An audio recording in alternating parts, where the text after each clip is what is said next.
আসসালামু আলাইকুম। আপনাদের যদি এরকম ছোট গোলাপ গাছ থাকে আর সেই গোলাপ গাছে যদি এরকম একটি সুন্দর ফুল থাকে, তাহলে অবশ্যই এটা পেরে নেবেন। কেননা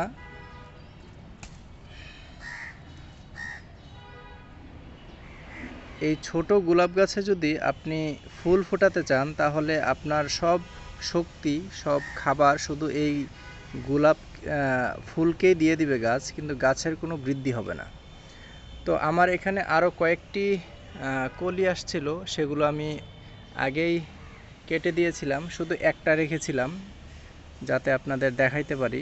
অনেক সুন্দর একটি গোলাপ।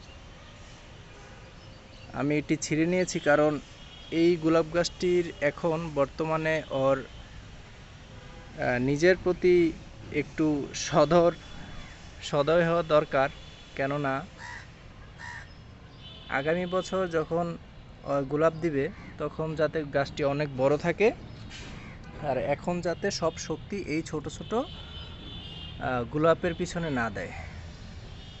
তাই আমি গোলাপটি পেরে নিলাম। আপনারাও এরকম ছোট গাছে অবশ্যই গোলাপ নেবেন না, গোলাপের কলি আসলে ছিঁড়ে দিবেন।